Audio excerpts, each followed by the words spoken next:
Welcome to the State of Waste for the week of April 18th, 2021.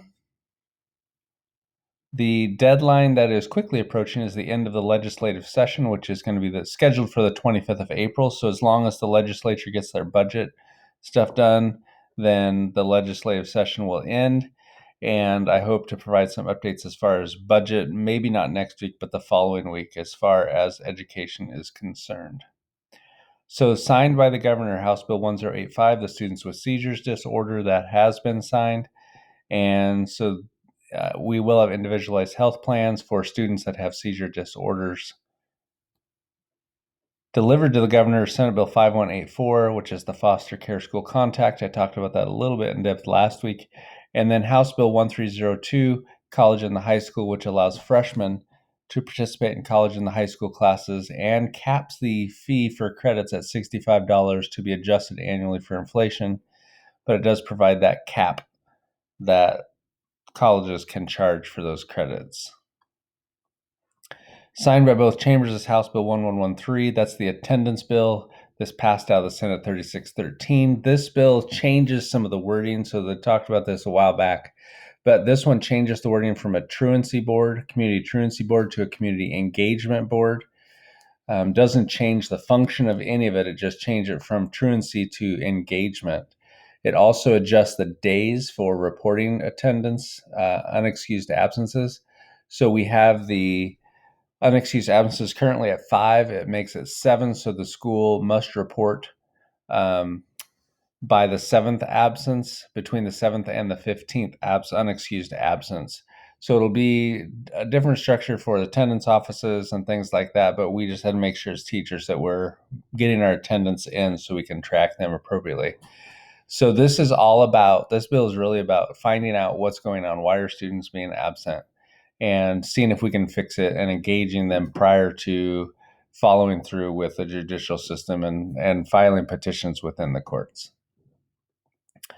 Updated, these were sent to the other chamber because amendments were made, and then they were concurred by the other chambers. So Senate Bill 5030, the school counseling programs, the Senate concurred with the House 47-1 with the House amendments. House Bill 1176, access to higher education. Again, this is kind of split right down the middle.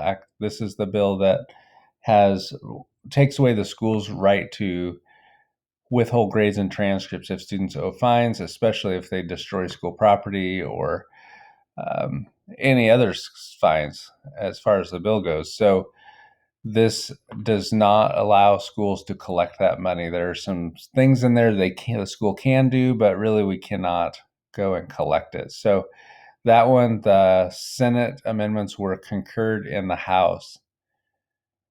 Senate Bill 5299, computer science as a high school graduation requirement, that was concurred 46-2. And then House Bill 1273, municipal products in the school, 85-12. And the interesting thing with that was what got taken out of that was that null and void clause, which was confusing me in the beginning. So that's no longer there, which makes a lot more sense. Bills that have passed both chambers, and that's where they stand right now, are the PFMLA updates, the mastery-based learning, Senate Bill 5249, and Senate Bill 5044 made it under the wire. That was the last bill that was passed last week on Sunday. They started the debate prior to 5, and it ended close to 7. So they spent 2 hours of debate on that one. So that one did pass 57-40 in the House. There were some Democrats that voted against it. So it's that's an interesting one as well. And I can go into a little more of a deep dive later if that gets sent to the governor and signed into law. Okay, Senate Bill 5265, the Bridge Year Pilot Program, that one did not make it out of the House. So that one is considered dead at this point, but there are some budget implications for this. And as I've mentioned in previous updates, the budget, all of these bills that have budget implications can make a comeback. So we'll see if this one goes anywhere, if they're going to provide that. I know there's a lot of hang up with this bill that it was still including eligibility for athletics. So students could get a 5th year of athletics if they did this pilot program and still be attending classes at the college.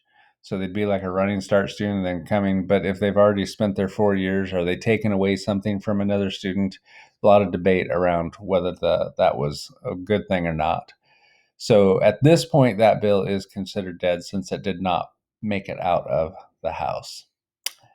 That is the update for this week. As we get through the budget, I'll do some deep dives in the following week. So even after the legislature ends, I'm going to try to read through some of the bills and kind of pull out some of the key things from them and see if there's anything interesting written in the bills. It seems like they always put some weird stuff in some of them. So I will be starting that next week and continue this for a few more weeks with updates from this legislative session, and then probably just be reporting on anything new from the governor's office or any other interesting tidbits as we go through the summer. Thank you for listening.